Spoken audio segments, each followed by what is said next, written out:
ٲخرس पीठ वुचतो रोगन जोश क्यूता स्पेशल बनो तो अमिच रेसिपी कर बह आज तुह सत शेयर। अत रोगन जोशस त्रा मे मावल तो मावल त्रावन पत बनो ये इत कनिथ बिल्कुल स्पेशल रोगन जोश तो मावल त्रावन ब्रोह वुचतो तुह रोगन जोश क्युथ ओस। अस्सलामु अलैकुम वरहमतुल्लाहि वबरकातुहू। उम्मीद छम जे तुह सारी ऐसो बस ये सलामत। अल्लाह ताला थयतम तुह ते अस सारनी पन्निस हिफ्ज अमानस मज।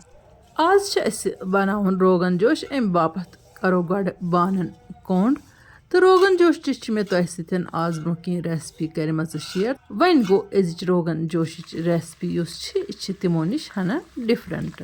यपर किन ताय मज तेल गोमुत गर्मा गर्म तो अत पे करोक यम गंड फ्राई। स्टेप बाय स्टेप कर बह इन डिटेल तुह सतन ये रेसिपी शेयर। वन गो मे वमेद जे तुह वुचो वीडियो ٲखरस तान तो बे वुचो स्किप करने वराई तो येमि वीडियो तुलियो फायद। रोगन जोश बनाने बापत युस अस गोडनुक स्टेप नुन सह गो यहोय जे गंड करन फ्राई। यह कामि हन थवन गोडे करित तिक्याज अस यमन गंडन पेस्ट बनाउन। गंड आस या प्रान आस दोनवे चीज हेको अत मज इस्तेमाल करित। नत अगरे आस प्रान तो गंड रल सह हेको इस्तेमाल करित। प्रान अम मूजूब रेत कलिस में ज्यादा पहन त्रावन तम सिन रोजान प्रिजर्व। अगर वारियस टाइमस बापत आस थावन 2-3 दोहन बापत सिन रनित तो तेल हेको अत मज प्रान करित इस्तेमाल। तो वन गो अत रेसिपी मज गंड तक इस्तेमाल करित तो यम गंड चलान प्रान जाय। तुह वुचो यम गंड कर मे फ्राई तो यम त्रे मे मिक्सी मज। यम गंड थे मे पेस्ट बन तो वन करो बिस्मिल्लाह करित रोगन जोशुक दोयम स्टेप शुरू। वुचतो यथ दिचस मज लज मे आब हन हसबि ज़रूरत तिक्याज मे रोगन जोश योतन बनाउन मावली रंग। यीतिस कालस अत आबस ग्रैखन खस तीतिस कालस थाव बह यपर किनथ ये मावली हन तैयार करित। यानी कि अत मावली यह दान आसान षटन। मे वारिया लटि आमस फरमाइश जे अस हतो जे मावली कित कनिथ कड़ो रंग। आज वुचतन तिम व्यूवर जे मावली कित कन रंग आसान कड़न। तो यमन मावली पोशन यह सोरे दान षटन युस यमन यह हट हिश आसान तो अत पोशस योत रंग कड़न।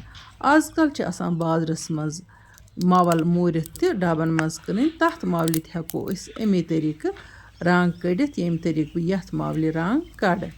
तो वुचतो तुह सारने यमन मावली पोशन चोट मे यह दान। वन त्रो बिस्मिल्लाह करित यह मावल यथ आबस मज। आबस तीस कालस ग्रह खजमस तीस कालस बॉयल करन यीतिस कालस अत पूर पट रंग हन नेर। वन निम बह त्रेयम स्टेप। वन गो तुह कर बह गुजारिश जे अगर तुह वीडियो टार खस वीडियो अजोन लाइक करान शेयर करान तो जान जान कमेंट लिखत अजो जायकाज कश्मीरी किचनस लोल बरान। अल्लाह ताला बरन तुह सारनी लोल। यपर किन वुचतो वन मे त्रेयम स्टेप यथ दिचस मज त्रो मे फल तेल तो अत वाजवान रेसिपी मज फल तेल इस्तेमाल करने तो अथ फल तेलस पे त्रो मे माज तो यह माज हन मे फ्राई करें तो अत मे सती कह मसाल ते ऐड करें फ्राइंग दौरान। वन गो अत करें खड़ा मसाल ऐड तो तिम खड़ा मसाल अगर गोडे तेलस पे त्रो तिथ कन चल। वुचतो तो ये माजस बह खलन खलन दिवान तो यह माज बिल्कुल असल पठन फ्राई करन तो अत तेल हना ज्यादा पहन त्रावन तुह सारे पता जे वाजवानस मज माज बनाने यह नारसी पे तैयार करने। तो यम सात दामरस पे रनान या वर पे रनान तम सात अत प्रेशर कुकर ज़रूरत पेवान कहें। यह बिल्कुल आराम सान सनान। बज ٲल 2-4 रंग फल 2-4 तो बेस अत मरस त्रावन तो मरस त्रो मे अत पाउडर फार्मस मज। यम मसाल ऐड करने पत अत खलन खलन दिन ताकि यह गि असल पठन फ्राई। कत गई मशित वन ये रोगन जोश बनावन अम बापत ग रान हुंद माज अन। यपर किन दिमो वन मावली ते नजर जे मावली रंग द्रामुत बिस्मिल्लाह करित दिमोस खलन खलन तो वुचतो तुह माशाअल्लाह माशाअल्लाह मावली किस रंग द्रामुत। बोह सत ठीक पे अथ कह वन ये बह बानस मज फिर तो अति कर बह तुह सतन असल पठन शेयर।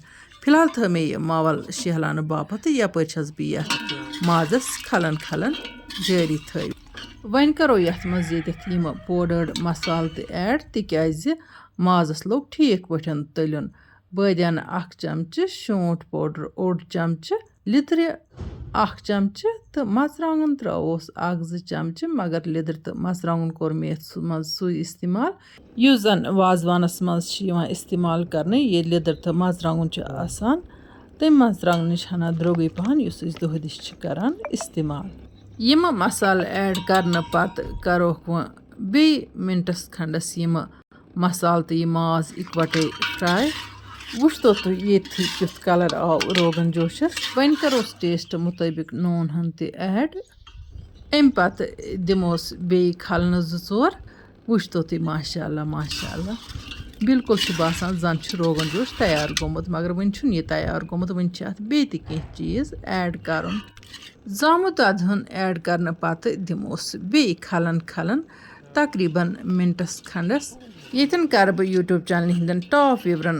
गुजारिश जी इंशाअल्लाह रहमान गछ जल्दी ऐलान जी गिफ्ट कमिस कमिस मिलन तो मे वमेद जी तुम ऐसो वीडियो बाकियन सत्य शेयर करान वन गो यम अस फेसबुकस पे वुचान तम अगर यूट्यूब चैनल कुन तरहन तो यूट्यूब चैनल सब्सक्राइब करहन तो सह गयो ज़्यादा बेहतर तो इंशाअल्लाह रहमान यह दोह जी तिमन व्यूवरन ती मिलहा मौका गिफ्ट जेनुक यपर किन ओन मे वन यह गंडन हंद पेस्ट यह त्राव बह अत मज काशव ये लकटे काशव सतन तो हसब ज़रूरत करो यह इस्तेमाल यूता माज निमुत तमे हिसाब यह गंडन हंद पेस्ट तो इस्तेमाल करने तो मसाल तो इस्तेमाल करने तो जामुत तो इस्तेमाल करने तुम वुचान गंडन हंद पेस्ट ऐड करने पत कोर मे वन अत मज यह ज़ैफ़रान ते ऐड तो अम पत दिम बह अत खलन चूँकि मे वनिक ताम तह सह रेसिपी कर शेयर रोगन जोश अजिच रेसिपी हना डिफरेंट वन गो यम तरीक मे वनिक ताम रोगन जोश रोन तम तरीक गो यह सठे मज़ेदार वन मे अत मज मावली रंग ऐड करने वो तो तुम रोगन जोश क्युथ बासान तो इथे कन अत खलन थावन जारी तो यह नारसी पे थावन या गैसस पे रनो या दामरस पे रनो या वर पे रनो यन कर बह पन फेसबुक वीडियो गुजारिश ज 1 लाख सब्सक्राइबर कंप्लीट गसनस वन कम 5-5.5 सास तकरीबन सब्सक्राइबर पर तो इसलिए यम फेसबुक पेजस पे मे वुचान तो मान वीडियो ज़्यादा पसंद करान तिमन बह गुजारिश करान जी यूट्यूबस पे गो जायकाज कश्मीरी किचन यूट्यूब चैनल करो सब्सक्राइब तो इंशाअल्लाह रहमान जीनो तुह ते आइंद बेहतरीन से बेहतरीन गिफ्ट यपर किन तुम वुचान जी यह मावल कड़ मे छाने यह छाने आसान ज़रूरी कड़न तो वो तो तुम अत क्युथ रंग द्राव माशाअल्लाह माशाअल्लाह तो वाजवानस मज ब्रोह काल मावल खसूसन इस्तेमाल कर मावल ब्रोह वो तुम रोगन जोश क्युथ बनमुत वन त्रो मे अत यह मावल रंगुक आब हन तो बिस्मिल्लाह कर दिमोस खलन आजकल वाजवानस मज खसूसन रंग कर इस्तेमाल कलर कर इस्तेमाल असली उस ट्रेडिशनल कलर वाजवानस मज त्रावन सह मावल कलर त्रावन वाजवानस पत वत अतन थो मे अत डकन दित बस मिनटस खंडस अम पत दिस मे अत खलन माशाअल्लाह माशाअल्लाह वो तो तुम रोगन जोश क्युथ गोमुत अत रोगन जोशस मज मे मावल कर इस्तेमाल अम मावल सिनिस मज जान फ्लेवर तो कलर तो हना वन गो रंग ज़्यादा वजुल रंग तो रंग सेहत बापत सठे मुजिर तो यथ मावल कहें ते साइड इफेक्ट यह मावल सानि कशीर मज वपदान यह पन फसल तो इसलिए गछ यह मावल कर इस्तेमाल सिनन मज बिस्मिल्लाह करित कोर मे वन यह रोगन जोश सर्व माशाअल्लाह माशाअल्लाह बस दपान यह रोगन जोश क्युथ ज़बरदस्त गोमुत तो मे अंद पक नफर वन आब गल तो जल दीतो बत हालांकि टेस्ट कोर वन अत कंसे तो वन गो अत कुन वुचत आब गल युथ यह ज़बरदस्त बनोमुत अत वाजवान खुशबू तम तल पाने तरह फिक्र यह कोता मज़ेदार बनोमुत इंशाअल्लाह रहमान यमो आइंद तुंदिस खदमत मज बे कह नव डलियत तोताम तुह ते अल्लाह ताला हवाल अल्लाह निगहबान।